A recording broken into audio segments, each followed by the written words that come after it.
All right, this is example 3. This isn't actually example 3. This is just another problem that I wanted you to see. It says, what is the solution to the system? So I've already came over here and typed that in, and it tells you if it's no solution found. So where it says there's no solution, those would match up. Okay, if it's infinitely many solutions, I create an equation that's infinitely many, and it's going to give you something that doesn't look quite right. So that would be an indication that that is infinitely many solutions. Okay, it's not either one of these. The next kind of example. This one just says, what is the solution? It doesn't say systems of equations. And it's that long equation that we learned how to solve at the beginning of the year: distribute, combine like terms, add and subtract to both sides. Well, that can also be done in the calculator. Okay, here's one equation, and here's the second equation. All right, now, when it's asking me what is the solution, usually it's asking me only for the x value.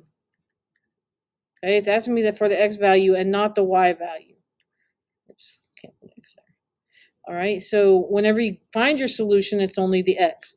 So there's two ways to do this. Home, new document, save changes, no. We can go to the graph and type these in. 0.3, 12x minus 16. Enter. So everything before the equal sign, hit tab.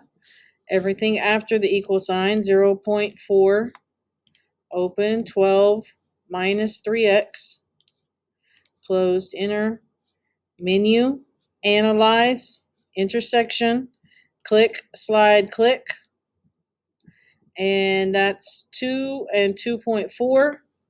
And again, if it's asking me for the solution, it's usually only wanting the x value, so the answer is then 2.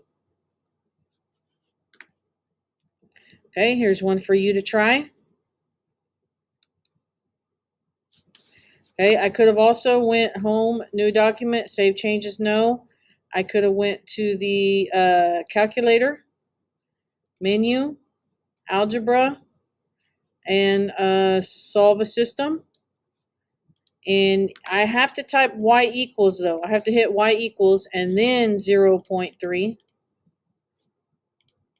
12x minus 16. And then same thing down here. I have to hit y equals if I'm going to type it in here. So the graph is probably the best bet. But either way gives you a solution. Enter. And then 2 and 2.4, and 2 is the solution, the x value. All right, here's one for you to try. You have two ways to do this. One, you can go to the graph, and when you go to the graph, you type in everything you see before the equal sign. Again, all of these negatives, you're using the minus key.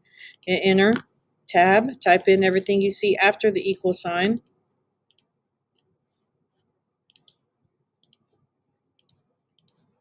Enter. You have your two lines. You can't quite see them, so I might move this up. I might make this 15. And now I can see the two lines crossing on the screen. Menu, analyze the graph, and intersection. Click, slide, click. Again, I'm looking for the x value. And so the x is 0.0 or 0.2. So obviously that's one of these decimals. All right. The other way is to go to the calculate part. I've already typed it in to save some time. And this one actually showed it in fraction form. So that was 1/5. There's the answer. Again, in order to type it here, you have to hit y equals. You have to hit y equals on both of them. So if you can't remember to do that, then this method might not be the best on this type of problem.